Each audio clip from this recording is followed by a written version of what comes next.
Buenos días, hermanos.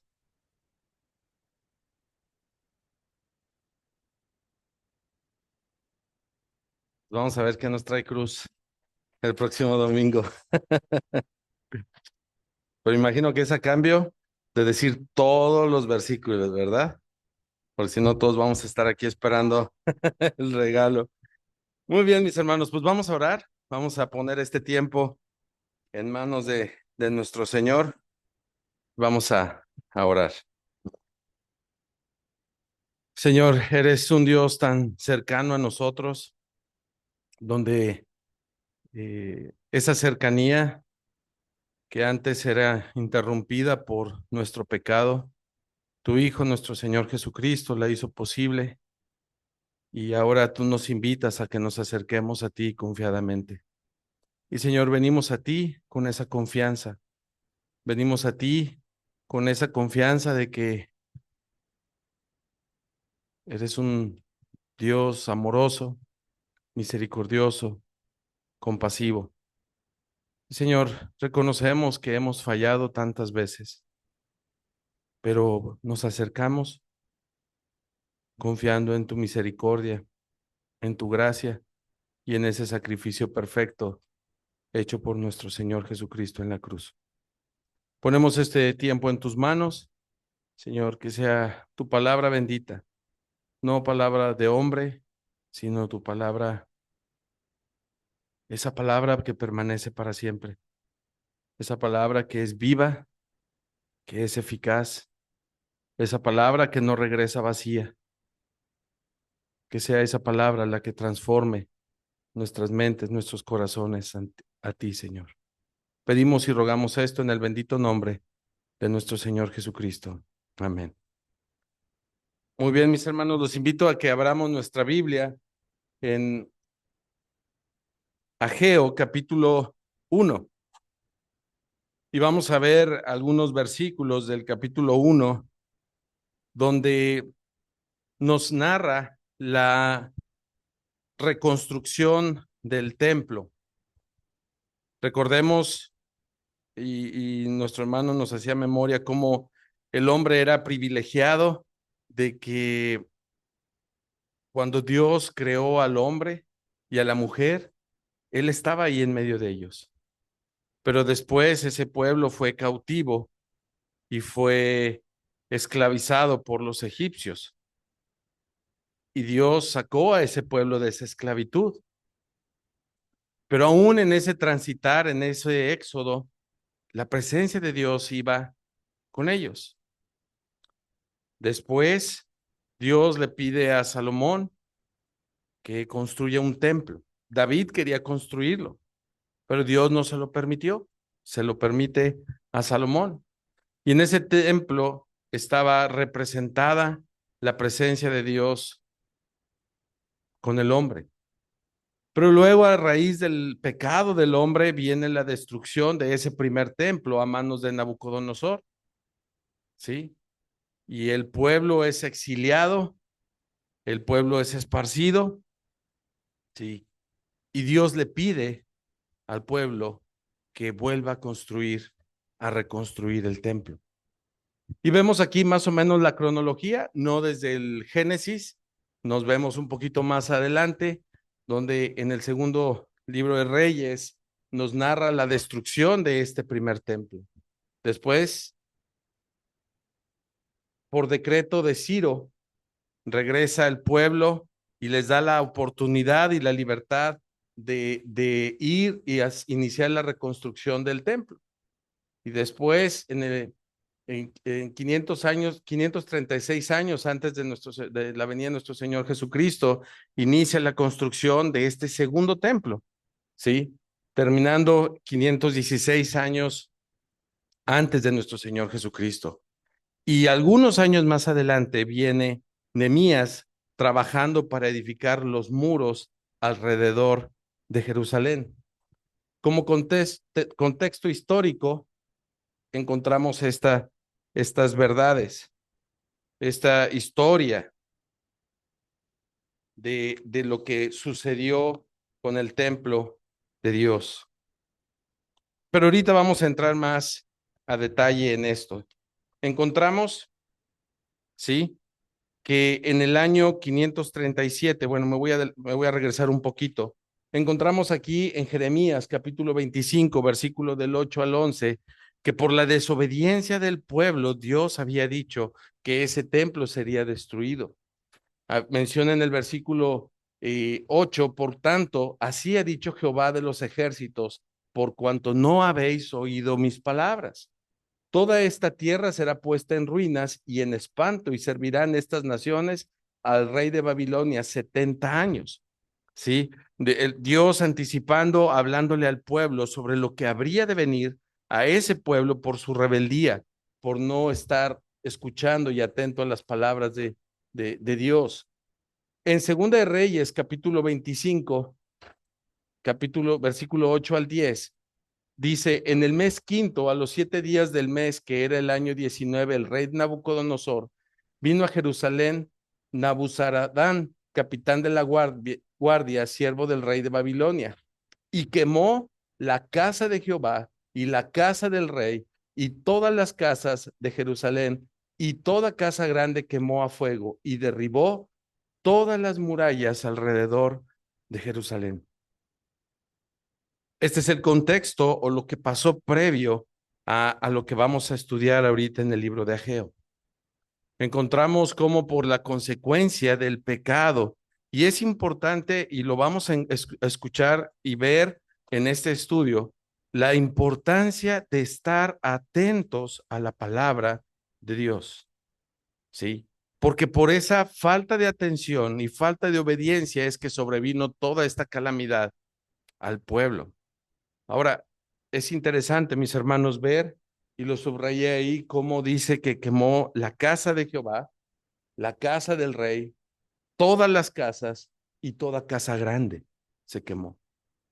Mis hermanos, no vino calamidad ni destrucción a este pueblo que no repercutiera incluso en cada uno de los hogares que estaban ahí del pueblo de Israel.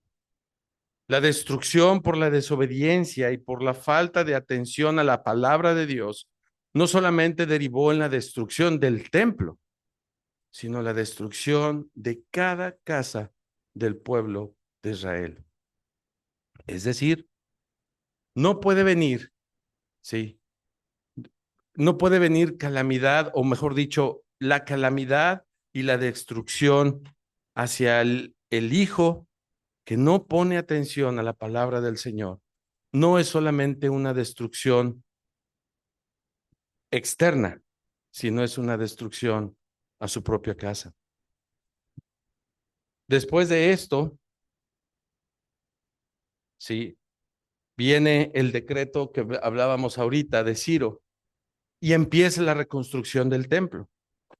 50,000 judíos, y quiero que tengamos en cuenta este número, porque más adelante vamos a hacer referencia de él. 50,000 judíos regresan, liderados por Zerobabel, ¿sí? Y es importante mencionar a este hombre que él viene mencionado en Mateo capítulo 1 como parte de la genealogía de nuestro Señor Jesucristo. Zerobabel, que era hijo de David, ¿sí? Que viene el Señor Jesucristo en esa descendencia, él liderando al pueblo, regresan a Jerusalén, ¿sí? Para iniciar la reconstrucción del templo. Imagínense esa escena después de una destrucción masiva, una destrucción que no solamente repercutió en la casa, en el templo, en la casa de Dios, sino en el templo, también repercutió en las casas de cada uno de los integrantes del pueblo. Pero cumplido el tiempo que había establecido Dios en Jeremías, vimos ahí el pasaje, ¿sí?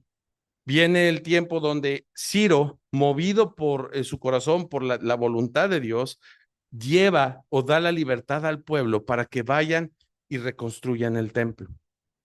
Y 50,000 judíos de todos los que estaban ahí son los que van a desarrollar esta actividad. Sí. 50,000 judíos, dice la escritura, no vamos a entrar en tanto detalle, pero ellos juntaron de sus ofrendas, juntaron de lo que ellos tenían para dedicarlo a la construcción del templo. Me imagino estos judíos entusiastas, entusiasmados por la construcción, por reedificar, por volver a levantar el templo de Dios. Y eran 50,000. Y van.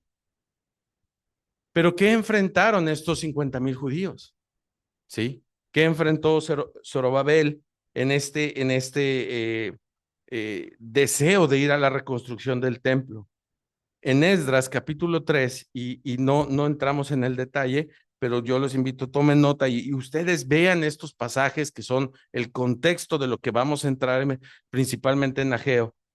En Esdras capítulo 3 nos dice que estos 50,000 judíos empezaron reparando el altar. El punto de adoración fue lo primero que ellos enfocaron en hacer, la reparación o reconstrucción del altar para adorar. Después dice la escritura, ahí mismo en Esdras capítulo 3, que en la primavera del siguiente año empezaron a poner los cimientos para iniciar la reconstrucción del templo. Todo iba, diría alguien, viento en popa a la reconstrucción de lo que los enemigos habían hecho con el templo de Dios, con el pueblo de Dios, con Jerusalén. Ya tenían el altar, ya tenían los cimientos del templo, pero ¿qué sucede? Dice en el capítulo 4 de Esdras que tribus vecinas empezaron a oponerse a la reconstrucción del templo. Y había una en especial, los samaritanos. Ahorita vamos a hablar un poquito más de ellos. Los samaritanos vemos en el capítulo 4 que empezaron a oponerse y a ir y resistir y ir con Ciro tratando de detener esta obra que los judíos estaban haciendo, que querían hacer, levantar el templo. Ciro continúa, vamos a decirlo, dando la libertad al pueblo para que reconstruya, pero viene una guerra, Ciro va y muere en batalla, y viene el sucesor de Ciro, el rey Asuero.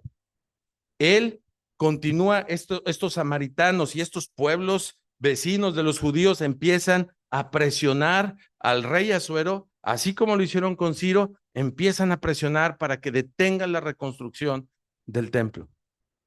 Y no encontramos en la escritura un pasaje donde venga que Asuero detuvo, ¿sí?, la reconstrucción, pero sí encontramos que el pueblo, por esta oposición, por estos ataques de esos vecinos, empezaron a dejar de lado el propósito que habían tenido.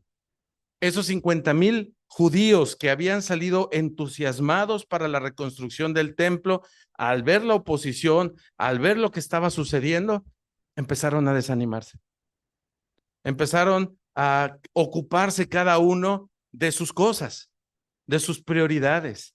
Empezaron cada uno a ocuparse lo que para ellos pues era lo más importante en sus vidas. Y empezaron a dejar de lado el propósito de la reconstrucción del templo.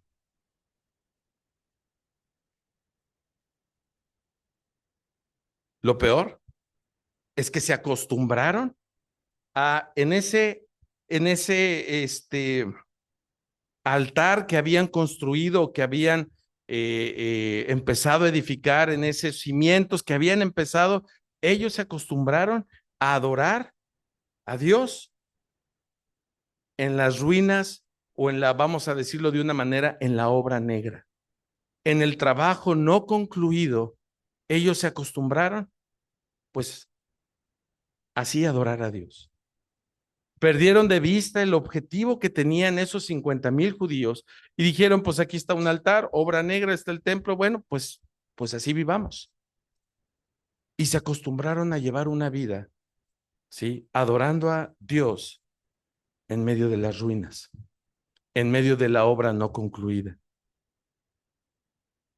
Este desánimo causado por la oposición, ¿sí?, se volvió una costumbre. Se volvió una costumbre de ir y buscar la adoración a Dios en las ruinas. Este desánimo, mis hermanos, no duró un mes, 2 meses, duró 17 años.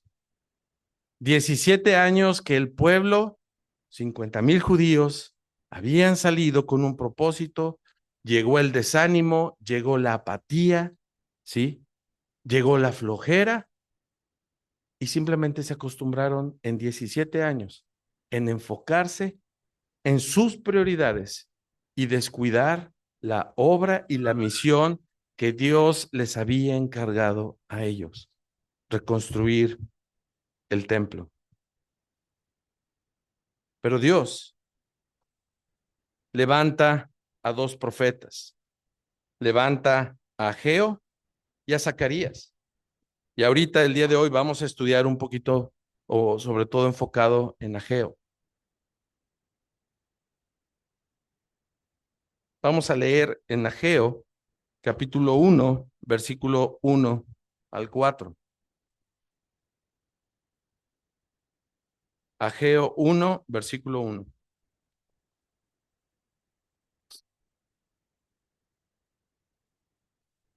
En el año segundo del rey Darío, en el mes sexto, en el primer día del mes, vino palabra de Jehová por medio del profeta Ageo a Zorobabel, hijo de Salatiel, gobernador de Judá, y a Josué, hijo de Josadac, sumo sacerdote, diciendo: Así ha hablado Jehová de los ejércitos, diciendo: Este pueblo dice, no ha llegado aún el tiempo de que la casa de Jehová sea reedificada.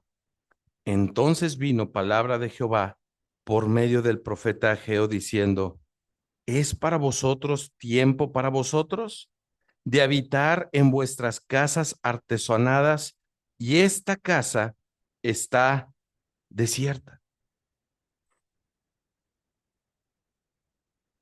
Del desánimo, la oposición, vino el desánimo, vino la costumbre y empezaron a postergar lo que tenían que hacer, diciendo: pues no están las condiciones ahorita favorables para que sigamos con la reconstrucción. Las condiciones no son propicias para ahorita continuar con lo que Dios nos ha mandado a hacer. Dice Dios a este pueblo, dice que ellos se dedicaron a sus casas artesonadas. Pero lo contrastante, mis hermanos, dice: y esta casa, hablando del templo, está desierta. Es decir, sus casas estaban muy bonitas. Esa libertad que habían tenido, que Dios les había dado para que se enfocaran en la obra del Señor, ellos, por la oposición, por el desánimo, por la costumbre, utilizaron esa libertad para enfocarse en construir sus casas muy bonitas. Diría alguien, se enfocaron en su plan de vida y carrera. ¿Cuántas veces en la universidad no nos decían: tienes que enfocarte en tu plan de vida y carrera? Pues estos hombres, estos judíos, sí, se enfocaron en sus vidas, en sus carreras, en sus deseos, en sus propósitos y en lo que ellos añoraban, en sus ambiciones. Pero el templo estaba desierto. Y mis hermanos, es triste, sí. Si traspasamos esta verdad o esta historia del Antiguo Testamento, la traspasamos a nuestros días hoy, encontramos que muchas veces en la vida del creyente pasa lo mismo. Yo me acuerdo y doy gracias a Dios por mi padre, porque siempre, y mi mamá también, nos daban consejos que hoy en día veo la practicidad de ellos. Me acuerdo cuando yo les decía que no podía ir a las reuniones porque tenía muchas lecas por hacer. Y mi papá me decía: hijo, lo que no es tu prioridad ahorita, no lo va a hacer el día de mañana. Si hoy por las lecas no vas a la reunión, el día de mañana no vas a ir a la reunión por tu trabajo. Pasó el tiempo y entré a la universidad y ya no eran lecas lo que hacíamos, ya se convertían en proyectos, prácticas profesionales, materias más complicadas. Y yo le decía: papá, no puedo ir a la reunión porque tengo tarea de la escuela. Hijo, lo que no es tu prioridad hoy, no lo va a ser mañana. El día de mañana, tu trabajo, si lo conviertes en tu prioridad, será el motivo y la excusa perfecta para dejar de ir a las reuniones. Y nunca encontramos un eco favorable de nuestros padres para permitirnos desenfocar nuestras prioridades. Este pueblo hizo eso. Se enfocaron en ellos, en sus carreras, en su universidad, en su trabajo, en sus deseos, y empezaron a abandonar lo que era el objetivo de sus vidas. Aprovecharon la libertad que Dios les había dado para ellos, no para la obra del Señor. Y la casa de Dios desierta. Y mis hermanos, da muchísimo gozo ver hoy una iglesia casi llena. Pero esa tristeza que el Señor expresa aquí, creo que es la que Él siente cuando los miércoles esta casa está desierta. Los martes esta casa está desierta. Tal vez porque estamos artesonando nuestras vidas, artesonando nuestro futuro profesional, artesonando mis metas. Y podríamos pensar muchísimas cosas, las mismas que este pueblo seguramente pensaba. No es el tiempo. Ahorita no. Ahorita no es el tiempo de la reconstrucción del templo de Dios. Ahorita el tiempo es para mi casa artesonada. Mis hermanos, palabra del Señor. Ahora, ¿era tan importante para Dios el edificio? Creemos que cuando Dios le dice al pueblo que ellos han postergado lo que tenían que hacer en lugar de ocuparse en lo que tenían que hacer, ¿era porque para Dios era importante el edificio? No, mis hermanos. La escritura misma dice que Dios no habita en templo hecho de manos. ¿Por qué en la reprensión de Dios a este pueblo? ¿Por qué la exhortación de Dios a meditar en sus caminos? Si para Dios no era importante el edificio. Y lo mencionábamos hace un instante.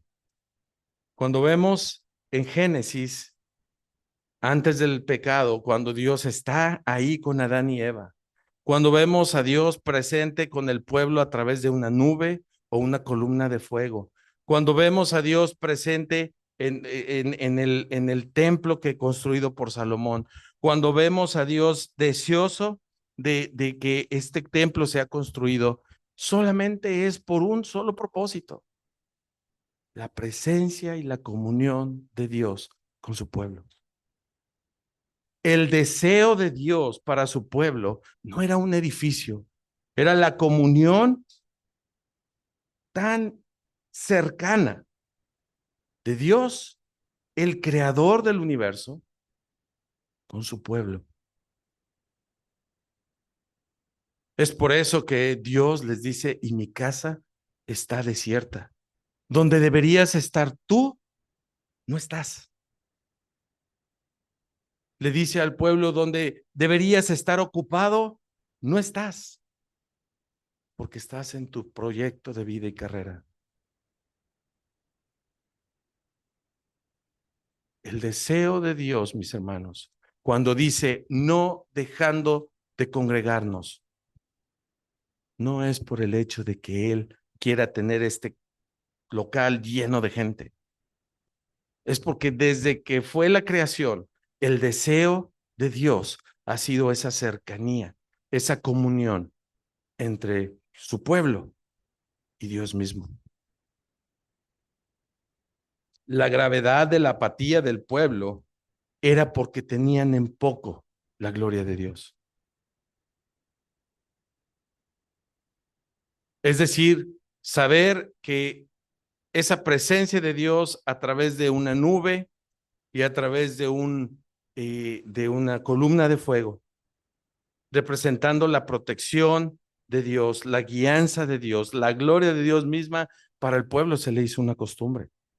Y aquí ese templo que era la representación de ese deseo de Dios de estar habitando en medio de su pueblo, se había convertido en una costumbre a tal grado que por la oposición llegó la apatía, el desánimo y la costumbre.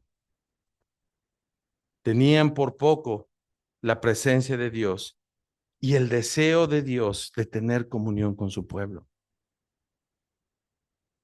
¿Cómo podríamos visualizar esto, mis hermanos? ¿Cómo podríamos visualizar que el Rey de Reyes, el Señor de Señores, el Creador del universo, el que sostiene tu vida, el que sostiene tus planes, aquel que es el Creador de todo, el Todopoderoso, Él ha querido tener una relación cercana contigo y conmigo? Y por eso, ¿sí? No construyó este templo. Por eso constituyó de cada individuo una iglesia, ¿sí? Una iglesia para él prometer y cumplir al decir, donde están dos o tres reunidos en mi nombre, ahí estoy yo en medio. La próxima vez que venga a tu mente faltar a las reuniones por la tarea, por la universidad, por el trabajo, pon en mente la exhortación de Dios a su pueblo. Continuando,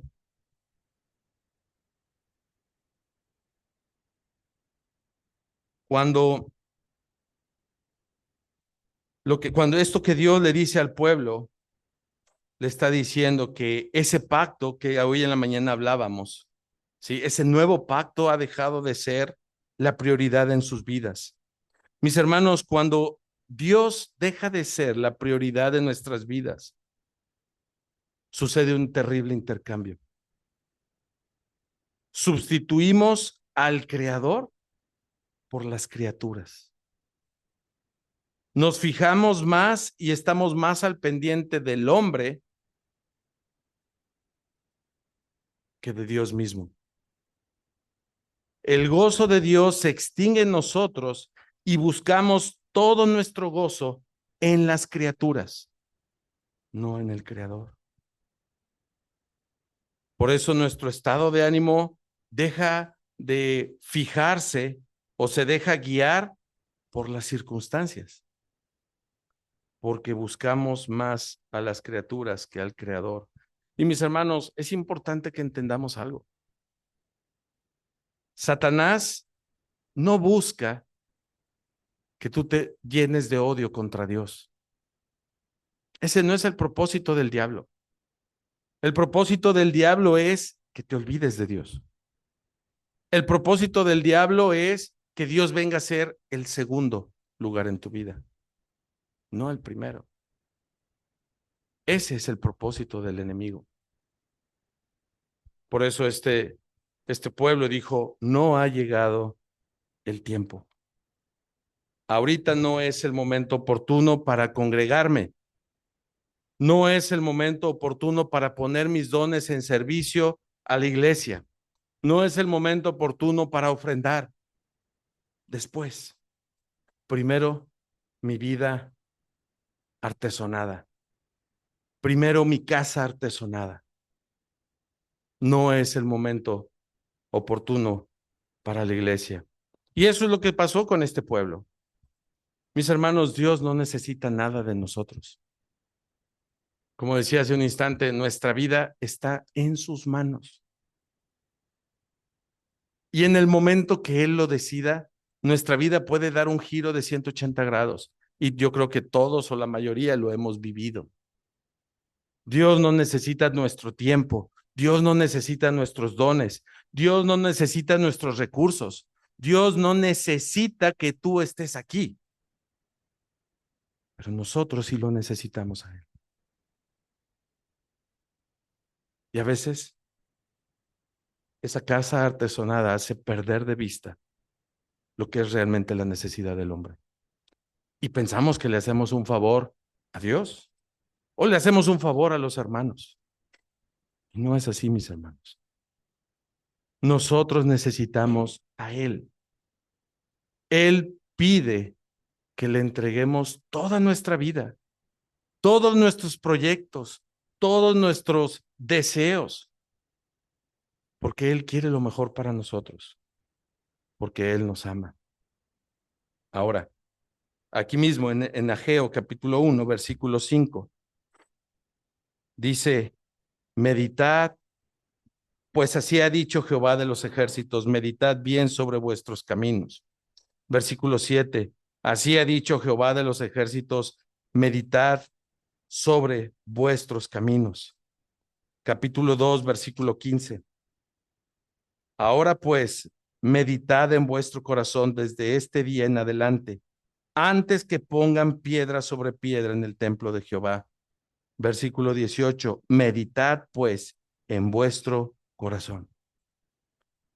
Mis hermanos, el Señor nos habla y nos lleva a examinarnos a nosotros mismos. Él sabe lo que hay en nuestro corazón. Él sabe cuáles nuestras motivaciones y nuestro deseo, incluso de estar aquí. Él lo sabe. Por eso dice, antes de que pongas una piedra, antes de que pretendas hacer la reconstrucción, medita en tus caminos. Dice la Escritura, cuidemos esta salvación tan grande. Mis hermanos, 50,000 judíos salieron para la reconstrucción del templo. ¿Dónde estaban estos 50,000 judíos? Artesonando sus casas, dejando el templo, dejando la casa de Dios desierta. Ahora, el desánimo, la apatía. Recordemos que el desánimo y la apatía empezó por la oposición del pueblo, de los pueblos vecinos. Y quisiera que habláramos de un evento que sucedió años después.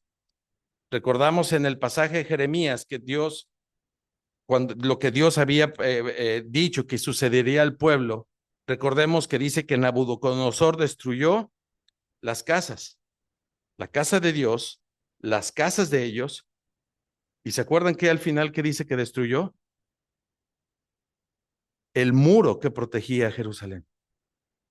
Entonces, tiempo después, cuando viene la reconstrucción del templo, se levanta otro hombre, Nehemías, y sabiendo que ya estaba esa reconstrucción, ese templo edificado, él dice, sí, y se pone a trabajar y pone a animar al pueblo, ahora hay que protegerlo, hay que proteger el templo, hay que proteger la comunión que se tiene con Dios como cuerpo, como pueblo. Y él manda a levantar esos muros. Pero aparecen dos personajes que cambian de nombre, pero de función no. Zambalat y Tobías. Tobías, amonita, pueblo enemigo, sí, descendiente de Amón. Y Zambalat, samaritano, un pueblo que sus orígenes eran de acuerdo a lo que era el pueblo judío. Pero sin embargo, la mezcla con otras culturas, sí, lo había hecho desviarse, tan así que la adoración de ellos no la hacían en Jerusalén, sí, ellos la hacían en otro templo, sí.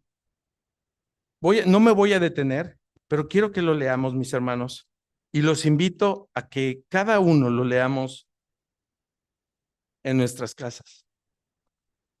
Capítulo 4, versículo 1. Cuando yo, Sanballat, que nosotros edificábamos el muro, se enojó y se enfureció en gran manera. ¿Podría alguien enojarse porque el pueblo quiere hacer lo correcto? Pues aquí vemos que sí. E hizo escarnio de los judíos y habló delante de sus hermanos y del ejército de Samaria. Sí. Sanbalat, al escuchar que el pueblo buscaba la reconstrucción, la protección otra vez de la ciudad, dice, se enojó, se enfureció y habló. Y encontramos en estos pasajes el uso tremendo y terrible que Sanbalat y Tobías hicieron de su lengua.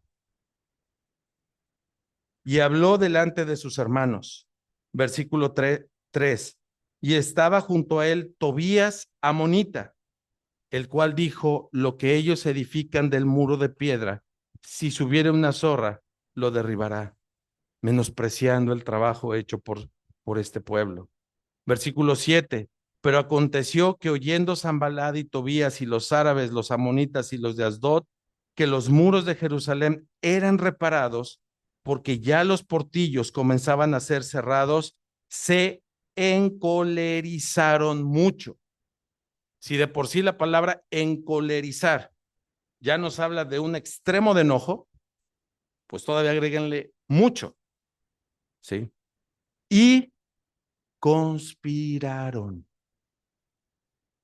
Y conspiraron todos a una para venir a atacar a Jerusalén y hacerle daño.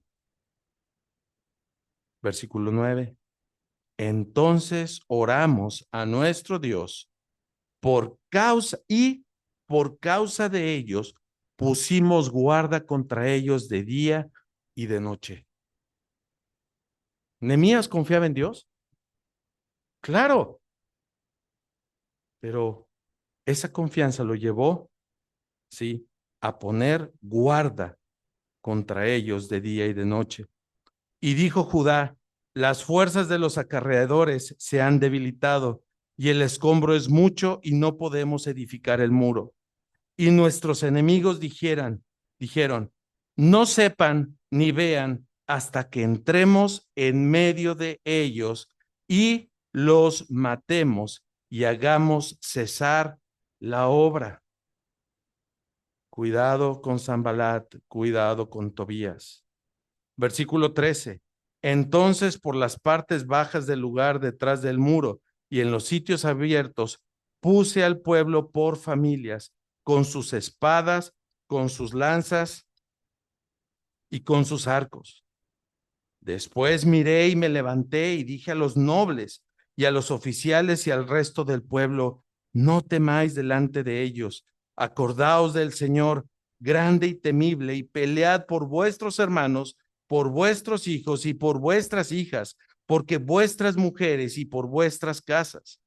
Y cuando oyeron nuestros enemigos que lo habíamos entendido y que Dios había desbaratado el consejo de ellos, nos volvimos todos al muro, cada uno a su tarea.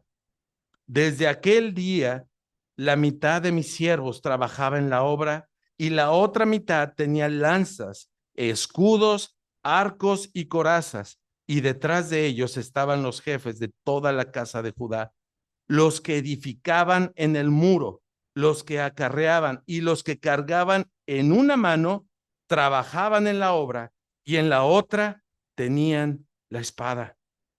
Porque los que edificaban, cada uno tenía su espada ceñida a sus lomos, y así edificaban, y el que tocaba la trompeta estaba junto a mí.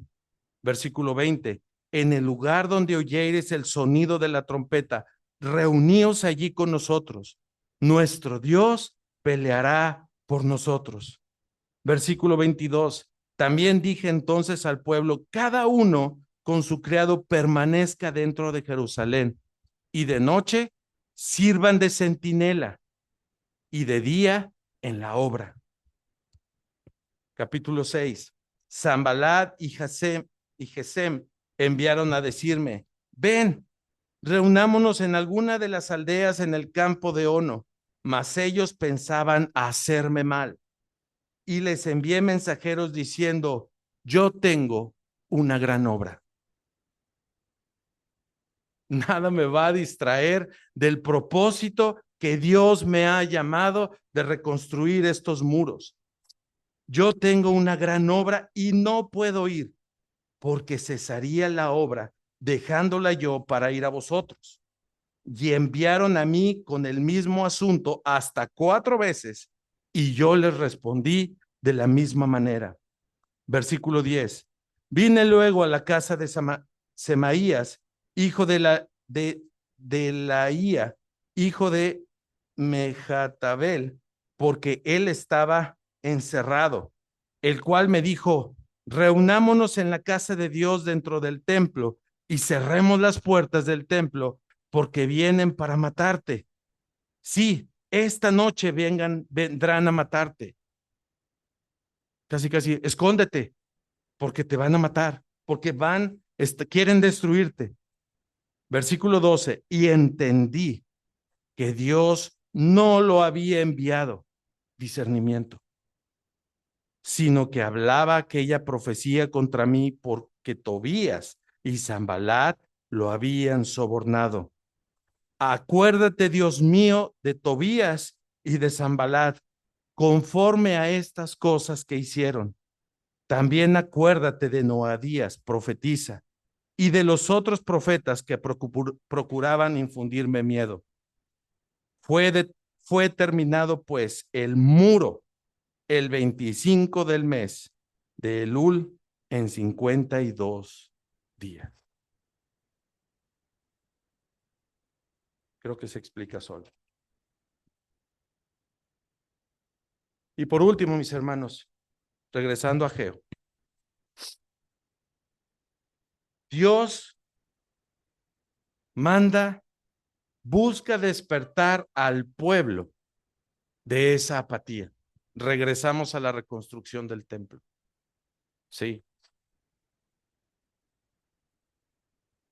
Y la forma que lo hace es por medio de su palabra. Mis hermanos, el libro de Ageo tiene 38 versículos. Y en esos 38 versículos, 23 veces hace referencia a la palabra del Señor. Sí.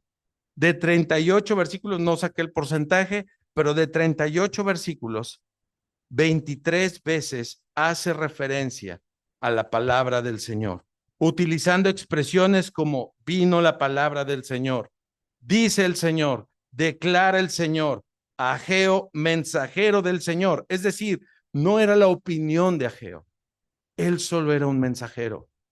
No es la opinión de Ageo lo que buscaba el avivamiento en este pueblo, era la palabra del Señor. Dios mismo acercándose a su pueblo por medio de su palabra para despertar sus corazones y atraerlos hacia Él. Hoy en día hay muchísimas denominaciones que buscan el show, el espectáculo, las luces y muchas estrategias para buscar tener templos llenos de personas. Lo único que acerca al hombre a Dios es la palabra de Dios. Por medio de su palabra, Dios mismo se hace presente con su pueblo. Por medio de la palabra de Dios es que obra en nuestros corazones. Por medio de la palabra de Dios es que se convierten los incrédulos. Por medio de la palabra de Dios es que la iglesia se santifica y aviva a los creyentes. Solo por medio de la palabra de Dios. Si hay un creyente que no está avivado, si hay alguien que no está ocupado en lo que debe estar ocupado, es porque hay ausencia de la palabra de Dios en su vida. Dijo el profeta Isaías que la palabra del Señor no regresa vacía. Mis hermanos, mientras la palabra del Señor sea fielmente predicada en esta iglesia, ¿sí? El Espíritu Santo le va a usar. No es necesario ningún tipo de entretenimiento ni cosas alternativas para que los incrédulos vengan al Señor Jesucristo, para que las vidas de los creyentes sean santificadas. Solo es la palabra del Señor lo que puede avivar esos corazones. Si alguien pasa un tiempo de sequía espiritual, si viene a esta reunión y su mente no está aquí, su corazón es frío en cuanto a la palabra del Señor, hay esperanza. Siempre habrá esperanza siempre y cuando te expongas a la palabra de Dios y le creas a Dios. Siempre habrá esperanza cuando tú crees que esta palabra de Dios es viva y es eficaz. Versículo 13, versículo 14. ¿Se acuerdan cuántas veces vimos que decía, hacía referencia a la palabra de Dios? 23. ¿Cuál es el resultado cuando el creyente deja que esa palabra llegue a sus vidas? Versículo 13 y 14. Entonces Ageo, enviado de Jehová, habló por mandato de Jehová al pueblo diciendo, yo estoy con vosotros, dice Jehová. Este pueblo no necesitaba a nadie más. Y eso se los recuerda Dios mismo. Yo estoy con vosotros. Versículo 14. Y despertó Jehová el espíritu de Zorobabel, hijo de Salatiel, gobernador de Judá, y el espíritu de Josué, hijo de Josadac, sumo sacerdote, y el espíritu de todo el resto del pueblo, y vinieron y trabajaron a la casa de Jehová de los ejércitos, su Dios. En el día 24 del mes sexto, en el segundo año del rey Darío. Mis hermanos, esa apatía que duró 17 años, ese desánimo que duró 17 años, solamente en 23 días ese pueblo fue avivado. Versículo 1 dice, en el año segundo del rey Darío, en el mes sexto, en el primer día. Mes sexto, primer día. Versículo 15, en el día 24 del mes sexto. ¿Cuántos días pasaron? 23. Mis hermanos, la palabra de Dios es suficiente para avivar tu corazón. Es suficiente. Si no se logra, hay algo que está mal en tu vida. Pero la palabra de Dios es lo único que necesitamos. Saber que la presencia de Dios está con nosotros. Por eso dice, yo, Jehová, ¿sí? Y la palabra de Dios despertó a este pueblo. Mis hermanos, que esa palabra sea la que despierte esta iglesia. Que esa palabra sea la que vimos las actividades, las que hagan decir, yo voy. Que sea la palabra de Dios, no el espíritu de Tobías, no el espíritu de Sanbalat. Que sea la palabra de Dios la que haga decir, yo voy por el Señor. Y si llevo una vida dormida en apatía de unos meses, años, en 23 días que el pueblo estuvo expuesto a la palabra de Dios, el pueblo dice, despertó. No necesitas nada más, hermano, ni yo necesito nada más. Solamente necesitamos la palabra del Señor en nuestras vidas. Vemos el resultado de esa palabra viva y eficaz. Vemos el resultado de esa palabra que dice la Escritura, no vuelve vacía. Esa palabra despertó a este pueblo y empezaron a hacer en 23 días lo que habían dejado de hacer por 17 años. Nunca, mis hermanos, nunca permitamos que sustituyamos o reemplacemos la palabra de Dios predicada desde este púlpito por cosas más atractivas o llamativas o entretenidas, porque solamente la palabra de Dios es viva y es eficaz. Y esto, aunque cueste amistades, reputación, tu libertad, o aunque te cueste la vida misma, nunca reemplaces ni sustituyas la palabra de Dios en tu vida ni en esta iglesia. Nunca permitamos que la palabra de Dios deje de ser el centro de esta congregación. Y vienen los contrastes.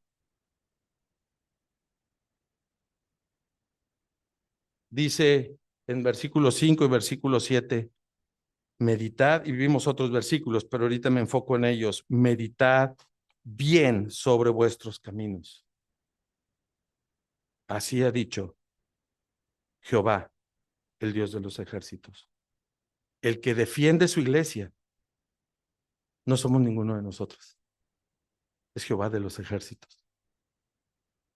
Él cuida de su iglesia. Medita, meditemos en nuestros caminos. Así ha dicho Jehová de los ejércitos. Y hace unas semanas Pablo nos compartía este versículo en Zacarías 2:8. Porque así ha dicho Jehová de los ejércitos. Tras la gloria me enviará a las naciones que os despojaron, porque el que os toca, toca a la niña de su ojo. ¿Sí? Y arriba vemos la oposición. Sin embargo, está el contraste. Segunda de Crónicas 7:14. Si se humillare mi pueblo, sobre el cual mi nombre es invocado, y oraren y buscaren mi rostro y se convirtieren de sus malos caminos, entonces yo oiré desde los cielos y perdonaré sus pecados y sanaré su tierra. Mis hermanos, el tiempo de trabajar llegó otra vez. El tiempo, como vimos en Nehemías, de tener con una mano la obra trabajando y con otra la espada. ¿Cuál es la espada? No vayan a pensar que es. ¿Cuál es la espada? La palabra del Señor. Con una mano trabajando y con la otra con la espada. Dice Romanos, llegó el tiempo de despertarnos. Llegó el tiempo de olvidar nuestras vidas. ¿Sí? Como dice se me fue la palabra. Aquí en Ageo, decía de sus casas. Casas artesanadas. Gracias. Llegó el tiempo de olvidar nuestras vidas artesonadas. Veamos un templo que ha estado desierto y trabajemos por ese templo, que es su iglesia. Trabajemos por el Señor. Llegó el tiempo. Cerramos un año difícil. Viene otro si Dios no viene antes. Ojalá viniera antes. Pero viene otro. Con una mano trabajando y con la otra en la espada. Sí. El Señor lo merece. Él es digno, sí, de que nosotros dejemos nuestro yo y nos enfoquemos en Él. Llegó el tiempo de despertar del sueño. Sí. Gracias a Dios por la actividad que nuestra hermana nos compartía. Sí. Hoy les toca a los jóvenes. Y a lo mejor mañana te va a tocar a ti o a mí. Con una mano trabajando y con la otra con la espada. La palabra del Señor. Señor, queremos humillarnos como este versículo lo indica. Queremos humillar nuestro corazón que ha sido tan duro, tan hostil ante tu voluntad. Queremos rendirnos a ti, Señor. Perdónanos porque nos enfocamos tanto en artesonar nuestras vidas, nuestras metas, nuestros objetivos, que hemos descuidado tu presencia misma. Señor, queremos trabajar para ti. Queremos reconstruir nuestras vidas, queremos reconstruir esta iglesia con un mismo fundamento, nuestro Señor Jesucristo, con una misma dirección, tu palabra misma. Señor, que así como este pueblo despertó, así despertemos nosotros, Señor, y nos pongamos a trabajar para ti, viendo lo que está delante, olvidando lo que está atrás, prosiguiendo a la meta, Señor, a ese llamamiento supremo que nos has dado. Queremos acudir a tu llamado, trabajando para ti, llevando tu palabra a los perdidos, edificando a la iglesia, fortaleciendo a los caídos, fortaleciendo a aquellos que dudan. Señor, queremos trabajar y hacer lo que tenemos que hacer. Queremos despertar del sueño y vivir para ti. Gracias, Señor, por tu palabra, que nunca sea reemplazada, cueste lo que cueste, que tu palabra sea el centro de esta iglesia, que tu palabra sea el centro de nuestras vidas. Pedimos y rogamos esto en el bendito nombre, en el bendito de Jehová de los ejércitos, el que está con nosotros. Amén.